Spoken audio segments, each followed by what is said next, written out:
Single dad saw a little girl searching trash on Christmas Eve. What he discovered about her story left him completely stunned. Nathan Hayes thought Christmas Eve would be just another lonely night at work, but when he spotted a small figure digging through garbage behind his apartment building, he made a decision that would change two lives forever. What started as a simple act of kindness revealed a heartbreaking truth that no child should ever face, and led through a transformation neither of them saw coming. Before we continue, tell us, where in the world are you tuning in from? We love seeing how far our stories travel. The bitter December wind cut through the night air like a knife. Nathan Hayes pulled his coat tighter as he stepped out of his apartment building, keys jingling in his hand. Christmas Eve, 11:47 p.m. Just another night. Just another shift at the security company where silence was his only companion. But as Nathan walked toward his car, something made him stop. A small figure near the dumpster, moving slowly, deliberately. Nathan squinted through the darkness, his breath forming clouds in the frigid air. At first he thought it might be a stray animal, but as his eyes adjusted, his heart nearly stopped. It was a child. A little girl, no more than 7 years old, was methodically searching through the garbage. Her thin fingers, red and trembling from the cold, picked through empty food containers and crumpled papers with practiced efficiency of someone who had done this before. Nathan's feet moved before his mind could process what he was seeing. "Hey there," he called softly, not wanting to startle her. The girl's head snapped up, her wide brown eyes filled with terror. She clutched a partially eaten sandwich against her chest, ready to run. "It's okay," Nathan said, raising his hand slowly. "I'm not going to hurt you." The girl remained frozen, studying his face with the wariness of someone much older than her years. She wore a tattered purple jacket that swallowed her small frame, and her dark hair hung in tangled strands around her pale, hollow cheeks. "What's your name, sweetheart?" Nathan asked gently. After what felt like forever, she whispered, "Melody. Melody," Nathan repeated, taking a careful step closer. "That's a beautiful name." "I'm Nathan." He knelt down to her level, his heart breaking at the sight of this tiny girl alone in the freezing night. "Are you looking for something specific?" Melody's grip on the sandwich tightened. "Food," she admitted, her voice barely audible above the wind. The word hit Nathan like a punch to the gut. No child should be searching for food in a dumpster. Not on Christmas Eve. Not ever. "Where are your parents, Melody?" The question seemed to drain whatever color remained in her cheeks. Her bottom lip trembled as she looked down at the ground.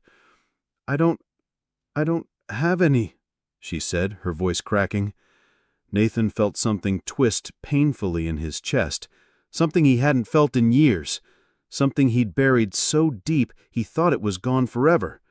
The protective instinct of a father. 3 years ago, Nathan Hayes had been a different man. He'd had a wife, Sarah, with eyes that sparkled when she laughed, and hands that could turn their small apartment into a home with just a few touches. They'd been planning their future together, painting the nursery soft yellow because they wanted to be surprised. Sarah would place Nathan's hand on her growing belly every night, and they'd talk about names, about dreams, about the family they were building. But life had other plans. Sarah had gone into labor on a rainy Thursday morning in March. Nathan had driven to the hospital with shaking hands and a heart full of joy, ready to meet their son. He'd paced the waiting room, calling family, texting friends. His world expanded with possibility. Then the doctor emerged with eyes that couldn't meet his. Complications. Unexpected. Rare. In the space of an hour, Nathan had lost everything that mattered. Sarah, their unborn son, David, his entire future. The man who'd entered that hospital ready to become a father left as someone else entirely. Broken. Empty. Alone. For 3 years, Nathan had lived like a ghost. He'd moved to a smaller apartment, taken a job that required minimal human interaction, and built walls around his heart so high that nothing could scale them. He'd convinced himself he was fine, that this was enough, that he didn't need anyone.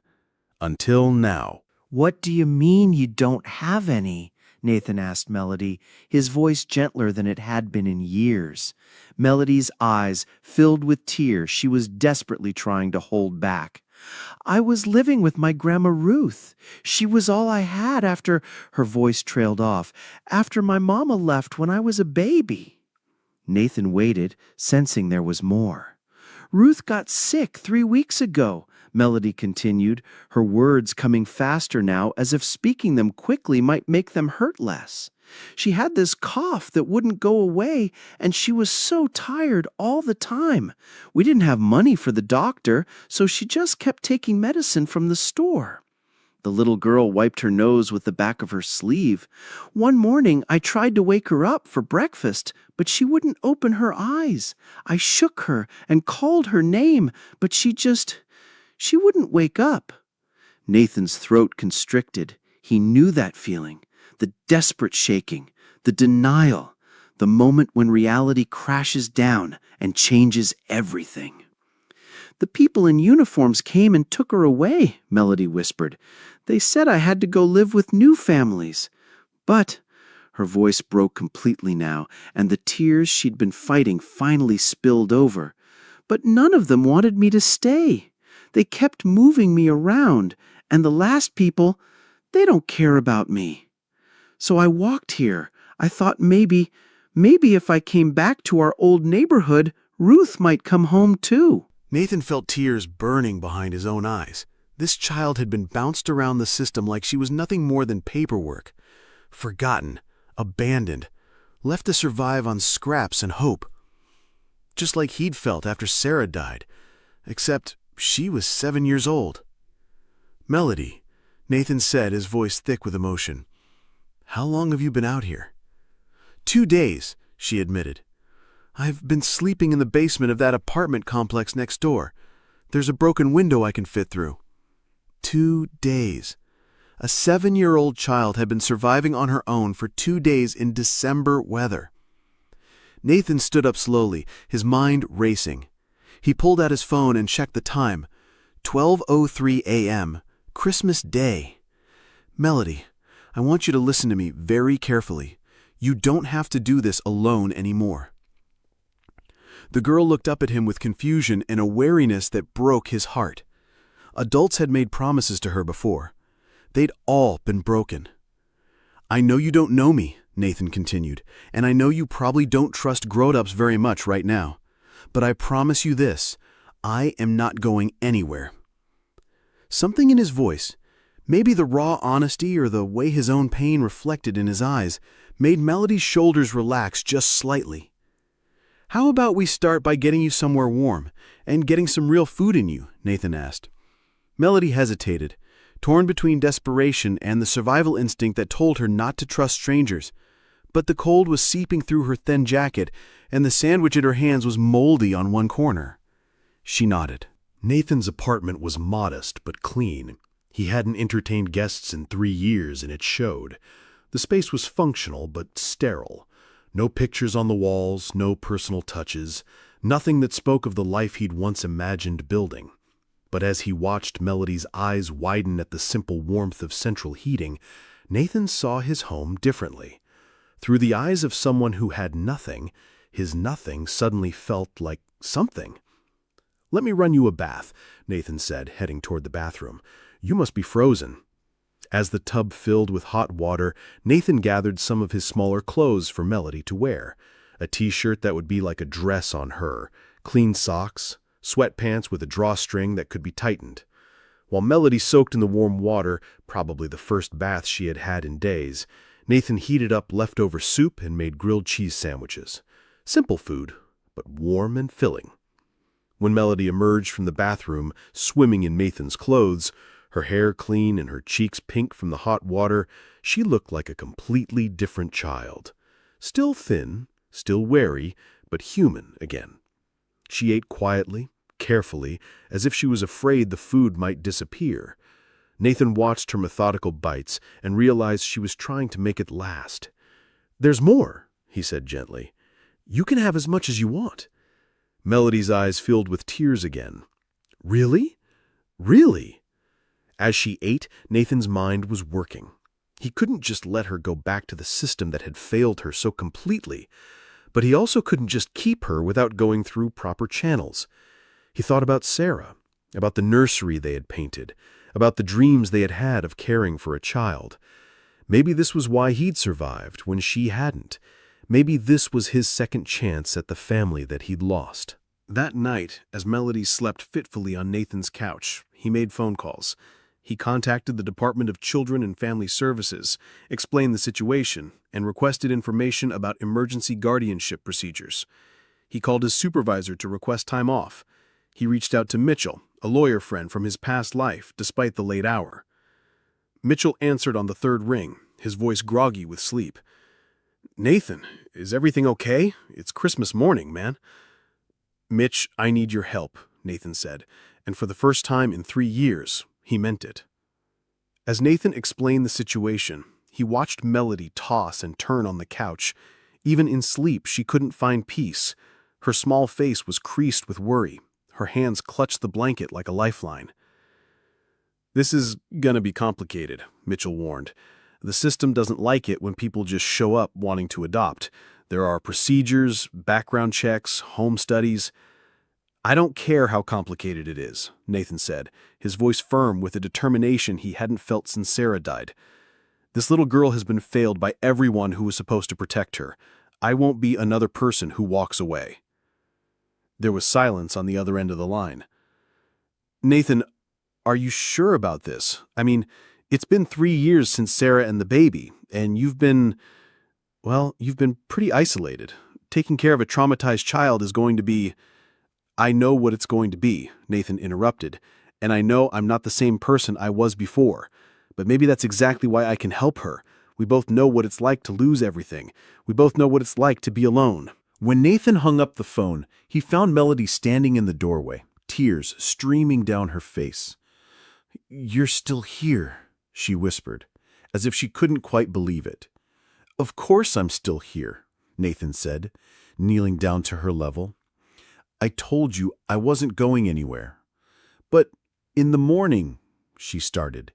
"In the morning, we're going to figure out how to make this work. You're not going back to sleeping in basements or searching through garbage. Not while I'm here." Melody threw her arms around Nathan's neck, and he felt something crack open in his chest. Something that had been frozen solid for 3 years suddenly began to thaw. The next few weeks passed in a blur of paperwork, court hearings, and bureaucratic red tape. Nathan threw himself into the process with the same intensity he'd once reserved for avoiding life altogether. He attended every meeting, filled out every form, and submitted to every background check and psychological evaluation the system required. He took parenting classes and attended therapy sessions designed to assess his readiness to care for a child. Throughout it all, Melody remained in his care under emergency placement status. Nathan watched her begin to relax, to trust that he wouldn't disappear like everyone else had.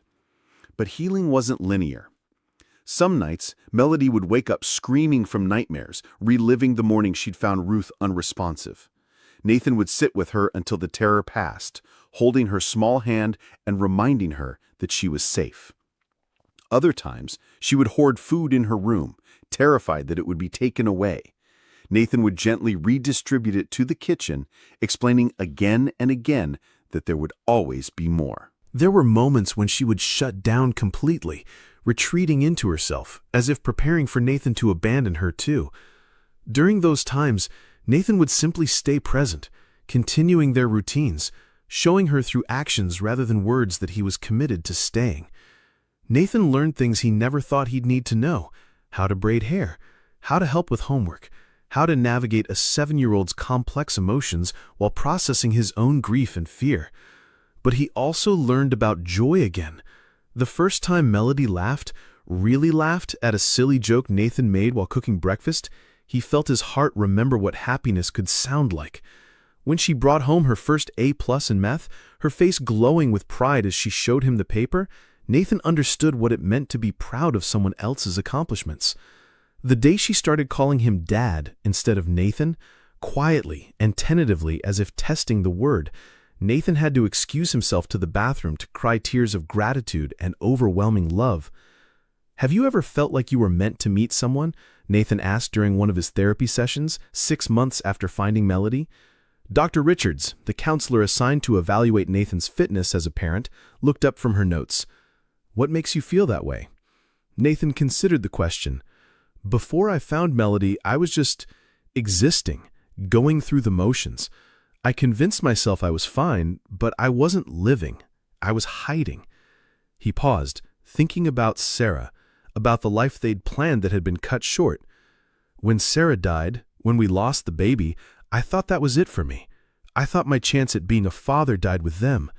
But maybe this was always part of the plan.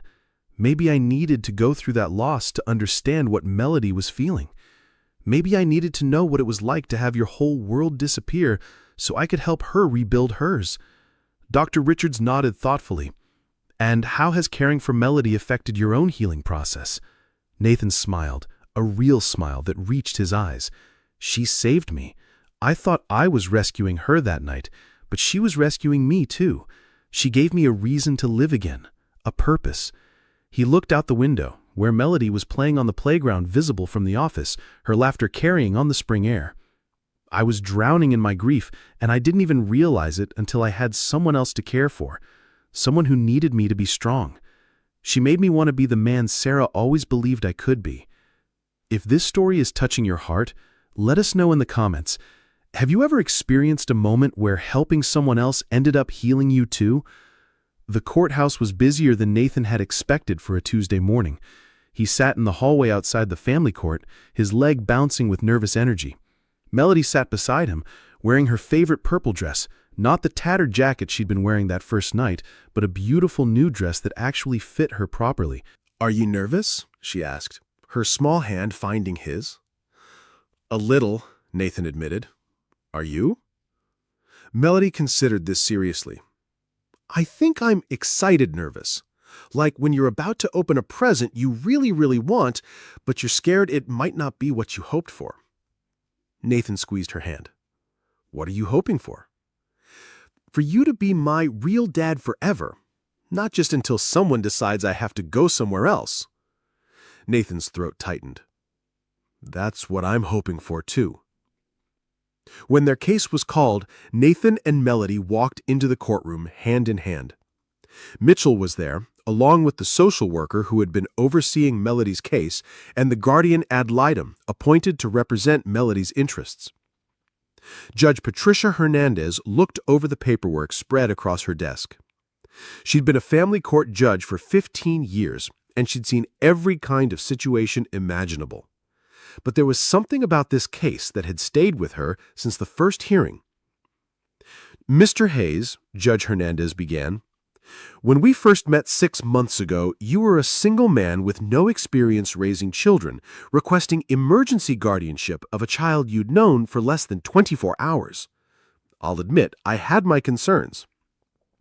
However," the judge continued, "the reports I've received from Dr. Richards, from Melody's teachers, from the social workers who have monitored your home all paint the same picture. A man who has dedicated himself completely to healing and caring for a child who desperately needed both." She looked directly at Melody. "And young lady, I understand you have something you'd like to say." Melody stood up, her voice clear and strong. "Your Honor, Nathan saved my life. Not just that first night when I was cold and hungry, but every day since then. He helped me remember what it felt like to be safe. He teaches me things and helps me with my homework and braids my hair even when he does it crooked." A ripple of gentle laughter went through the courtroom. "He stays with me when I have bad dreams, and he always keeps his promises. I know he's my real dad because he chose me, and he keeps choosing me every single day." Judge Hernandez smiled. "Well then, by the power vested in me by the state, I hereby grant the petition for adoption. Nathan Hayes, you are now the legal father of Melody Hayes." The gavel came down with a satisfying thud. Nathan felt his knees nearly give out with relief and joy. He looked down at Melody, who was grinning so widely he thought her face might split in half. "We did it," she whispered. "We did it," Nathan confirmed, lifting her up in a hug that conveyed 3 years of grief transformed into overwhelming love. That evening, as they celebrated with takeout Chinese food in their living room, their tradition for special occasions, Melody presented Nathan with something she'd been working on in art therapy. It was a drawing of 2 people holding hands in front of a house, with the words, "My family," written in careful letters across the top. "This is us," she said, suddenly shy. "Is that okay?" Nathan felt tears spring to his eyes as he knelt down to her level. "It's more than okay, sweetheart. It's perfect." He looked at the drawing more closely. The house had yellow curtains in the windows, just like the ones they'd picked out together for their new home. The garden had flowers that Melody had insisted they plant, and the 2 figures were smiling, their hands intertwined. "Can I tell you something?" Nathan said, hanging the picture on the refrigerator in the place of honor. "What?" "I used to think that families were only the people you were born with, but you taught me that the best families are the ones we choose, the ones we build with love and patience and commitment." Melody climbed into his lap, something she'd started doing when she needed comfort or wanted to share something important. "Nathan," she said softly. "Yes, honey?" "Thank you for not walking away that night." Nathan kissed the top of her head, breathing in the scent of her strawberry shampoo. "Thank you for letting me stay." As he tucked Melody into bed that night, Nathan reflected on the journey that had brought them to this moment. The scared, hungry child who had been searching through garbage for survival had become the light of his life, and the broken man who had been hiding from the world had found his purpose in loving and protecting her. Sometimes healing comes in the form we least expect. Sometimes the family we need isn't the one we planned, but the one that chooses us when we need it most. Stories like this remind us that family isn't just about blood. It's about love, choice, and commitment. If you believe in the power of compassion to change lives, please consider subscribing to hear more stories that matter. Nathan had never been much of a believer in fate or destiny. After Sarah's death, he'd stopped believing in much of anything. But as he watched Melody sleep peacefully in her own bed, in their home, surrounded by the security of knowing she belonged somewhere, he couldn't help but think that maybe, just maybe, everything had happened exactly as it was supposed to. 2 broken people had found each other on the coldest, loneliest night of the year, and in choosing to care for each other, they had created something neither had thought possible, a family built not on shared genetics, but on shared understanding of loss and the healing power of unconditional love. The man who had lost his wife and unborn son had found new purpose in protecting and raising a daughter who needed him. The little girl who had lost everyone she'd ever loved had found a father who would move heaven and earth to make sure she never felt abandoned again. In finding each other that Christmas Eve, Nathan and Melody had discovered what family really means. Not the people you're born to, but the people who choose to love you, fight for you, and stay with you no matter what storms life brings. Sometimes the most profound transformations begin with the smallest acts of kindness. A decision to stop instead of walking past. A willingness to open your heart when you thought it was permanently closed. The courage to let someone else's need change your entire life's direction. And sometimes, when you think you're saving someone else, you discover that they were actually saving you. Nathan Hayes had stepped out of his apartment building that Christmas Eve, thinking he was heading to another lonely night of work. Instead, he'd found his daughter, his purpose, his second chance at the love he thought he'd lost forever. And Melody had found her father. Not the one who had abandoned her before she was born, but the one who saw her at her most desperate moment and decided she was worth saving, worth choosing, worth loving for the rest of his life. In the end, that's all any of us really want. To be seen, chosen, and loved unconditionally. To belong somewhere. To matter to someone. To know that if we disappeared tomorrow, there would be someone who would search for us, who would fight for us, who would never give up on us. Nathan and Melody had given that gift to each other, and in doing so, they had created something beautiful from something broken.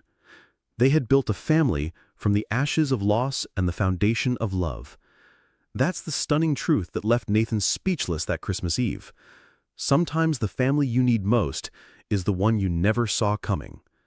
Sometimes love finds you in the most unexpected places, wearing the most unexpected face, at the moment when you least expect it, but need it most. And sometimes, the best Christmas gift isn't wrapped in paper and tied with a bow. Sometimes, it's wrapped in a tattered purple jacket, searching through garbage for hope, waiting for someone to see them as worth saving. Nathan saw. He chose. He stayed. And that made all the difference. Friends, if this story touched your heart the way it touched mine, if it reminded you of the power we all have to change someone's life with a simple act of kindness, please don't just watch and walk away. Hit that subscribe button and join our Everbill Stories family.